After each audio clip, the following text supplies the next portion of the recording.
Podemos dizer que Nero foi corrompido pelo poder? Ou sua crueldade era hereditária? Se estivesse vivo hoje, Nero com certeza seria considerado um psicopata, e o seu comportamento assustaria até o homem mais frio da atualidade. Neste vídeo vamos conhecer seus atos mais cruéis. Sua mãe, Agrippina, era irmã de Calígula, outro tirano popularmente conhecido por sua natureza violenta e sanguinária. Agrippina não era muito diferente do irmão. Há boatos de que ela envenenou o próprio marido Cláudio, padrasto de Nero, o que levou o jovem de apenas 16 anos ao posto de homem mais poderoso de Roma. E é claro que isso iria afetar a cabeça de qualquer adolescente. Suas primeiras vítimas foram sua própria mãe e sua esposa. Agrippina sempre foi uma mulher forte e tão impositiva quanto seu filho. Ela o criou para ser impiedoso e nunca demonstrar fraqueza, sem saber que um dia seria vítima do monstro que ela própria havia criado. Agrippina foi a única figura feminina de destaque no reinado de 3 dos maiores imperadores romanos: Calígula, seu irmão, Cláudio, seu tio e marido, e Nero, seu filho. Ela tinha um papel de governante e conselheira ao lado dos 3 maiores imperadores da história. Nero se revoltou com sua mãe por motivos nunca confirmados, e então ele decidiu que precisava matá-la. Ele provocou um acidente no barco que Agrippina navegava, porém ela sobreviveu.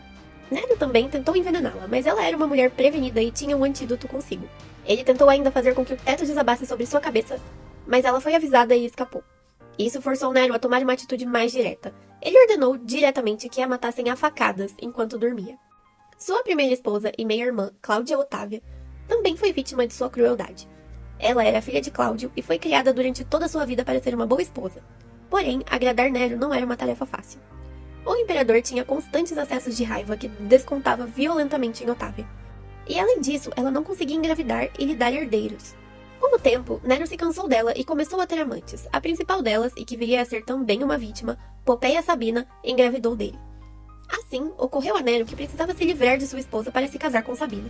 Inicialmente, ele foi piedoso e condenou Otávia ao exílio, mas o povo romano se revoltou e exigia a volta de Otávia. Com medo de uma revolta, Nero permitiu que ela retornasse, apenas para assassiná-la secretamente dias depois. Popeia Sabina era uma mulher muito bonita e ambiciosa, casada com um grande amigo de Nero. Especula-se que ela só tenha se casado com seu marido para se aproximar de Nero e que fez isso porque desejava ser imperatriz. Nero e Popeia começaram a se relacionar em segredo, quando ambos ainda eram casados. Popeia se divorciou do marido para ficar com Nero quando descobriu que estava grávida dele. Eles se casaram, porém a filha do casal, Cláudia Augusta, faleceu com apenas 4 meses de idade. Um tempo depois, Popeia engravidou novamente. Porém, ela não sobreviveria a essa gestação.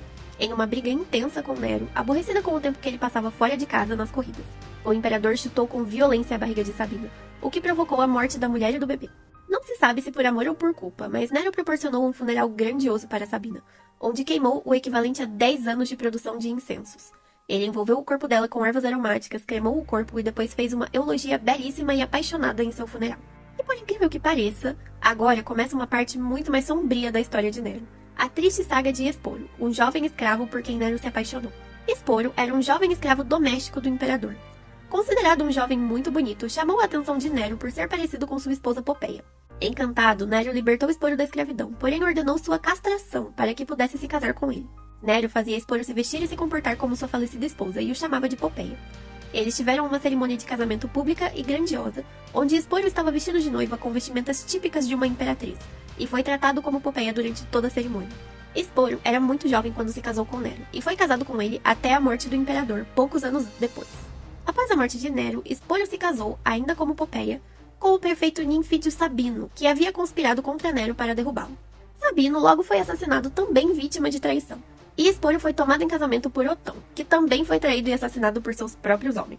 Então, Esporo se viu submetido a Vitélio, novo imperador romano, que não o tomou como esposa, mas queria obrigá-lo a encenar o papel título na peça grega O Rapto de Perséfone, publicamente, na frente de toda Roma. Na peça, assim como Esporo, Perséfone era raptada e obrigada a se casar com um homem que não amava. Era uma forma de humilhação e tortura pública, já que Perséfone era vítima de diversas violências durante a peça. Esporo, então, preferiu dar fim à própria vida do que continuar se submetendo a tantas provações. Especula-se que ele tinha menos de 20 anos quando faleceu. Mas Nero não cometia absurdos apenas em seus relacionamentos. Seu governo também é alvo de muitas especulações e polêmicas. Talvez a maior delas seja o incêndio de Roma. Para entender por que Nero é acusado de ter provocado um incêndio devastador em Roma, precisamos visitar acontecimentos anteriores. Nero já havia negociado sem sucesso uma aprovação do Senado para a construção de um palácio real, de proporções gigantescas e em uma determinada parte da cidade. Por isso, especula-se que ele tenha provocado o incêndio de propósito. Nero se dedicou a reconstruir uma Roma devastada depois do incêndio. Porém, no meio das obras, ele também tirou do papel o seu projeto pessoal megalomaníaco. Isso foi visto como um descaso pela população que sofria com as consequências da destruição da cidade, e com suspeita pelos membros do Senado. Afinal, ele chegou a confiscar os bens da população para essa construção. E após Roma queimar por 9 dias e noites, quando finalmente o incêndio foi apagado, Nero culpou os cristãos pelo ocorrido.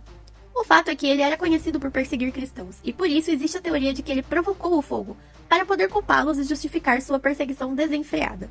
Um exemplo dessa perseguição é Paulo, discípulo de Jesus, que foi decapitado, e Pedro, que foi condenado à morte na cruz, graças à perseguição encabeçada pelo imperador.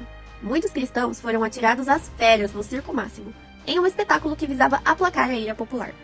O fato de Nero ter sido visto tranquilamente tocando sua harpa nos dias em que Roma queimava foi um testemunho forte contra ele. E esse foi apenas um breve resumo do reinado caótico e cruel de Nero. Conta nos comentários qual parte você achou mais bizarra e me conta também a história de quem você quer ver por aqui. Para ver mais histórias extraordinárias da vida real, deixe um like e se inscreva no canal. Obrigada por assistir e até a próxima!